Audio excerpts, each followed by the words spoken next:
You are listening to the William Gomes Podcast. I am William Gomes and I am grateful to have you here. Today I want to explore an approach that can bring profound relief to autistic children and to the adults who care for them. It is an approach built on gentleness, respect and understanding. It is called low-demand living. This way of supporting a child does not mean removing all expectations, and it does not mean giving up on growth. Low-demand living simply means reducing the pressure that overwhelms a child's nervous system so that their body and mind finally have the chance to settle and heal. For many autistic children, ordinary life is filled with demands. Some are obvious, like getting dressed, going to school, eating meals, or finishing homework. Others are quieter but even more draining, like coping with sensory overload, managing transitions, following unpredictable instructions, decoding social dynamics, or masking their discomfort. When you stack all of these demands together, the child spends much of their day in a heightened state, trying to keep up with the pace around them. Low-demand living begins with the recognition that a child cannot learn, regulate, or grow when they are overwhelmed. When a child is in burnout or approaching it, the smallest task can feel like an impossible mountain. Their refusals become frequent. Their energy collapses. Their emotions spill over. This is not defiance. It is survival. Reducing demands offers the child's nervous system something it rarely gets: space. Space to breathe, space to rest, space to recover. When pressure drops, the child's capacity slowly returns.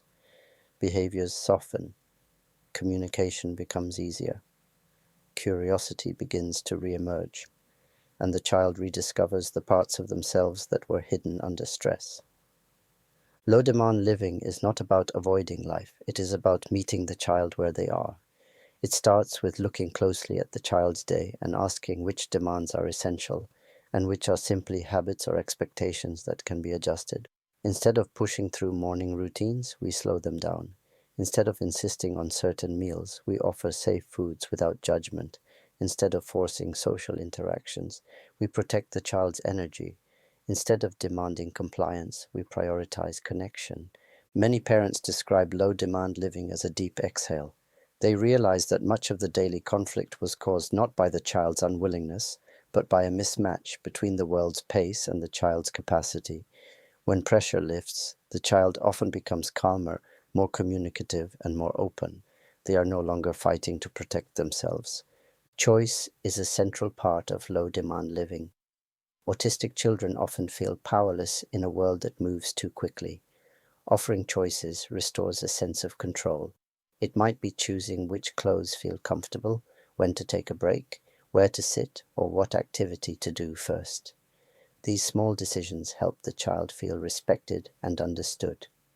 Another part of low-demand living is flexibility. Many autistic children struggle when plans are rigid, yet they also need predictability. Flexibility is the gentle middle ground. It means adjusting expectations based on how the child is coping in the moment. If something is too overwhelming one day, we change the plan instead of forcing it. If the child is tired, we slow the pace. If a transition is too sudden, we give more time. This flexibility tells the child that their needs matter. Pacing is also important. Low-demand living often means doing fewer things but doing them with more connection. It means prioritizing rest, quiet, sensory comfort, and emotional safety. It means recognizing that energy is limited and must be managed gently. By pacing the day, we reduce the buildup of stress that leads to meltdowns, shutdowns, or burnout. One misconception about low-demand living is that it prevents growth. In reality, the opposite is true. When a child feels safe and unpressured, they often take their own steps forward. They try new things when they feel ready. They communicate more because communication is no longer tied to stress. They engage more because the fear of overwhelm has softened. Growth that comes from safety is far more meaningful than growth pushed through fear. Low-demand living also strengthens relationships. When adults stop pushing and start listening, trust grows. The child begins to believe that the adult will protect their comfort, respect their boundaries, and not rush them into situations they are not ready for. This trust becomes a foundation for deeper connection.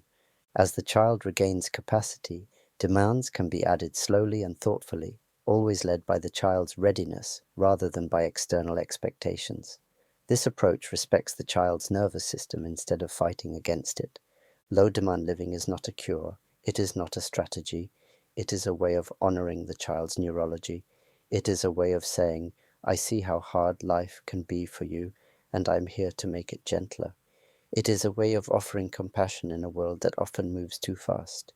When we reduce demands, we give autistic children the chance to rediscover joy, curiosity, and confidence. We give them room to breathe, to grow, and to simply be. And in that space, something remarkable happens. The child begins to thrive in ways that once felt out of reach. Thank you for listening. This is the William Gomes Podcast. Take care of yourself, stay curious, and I will speak with you again soon.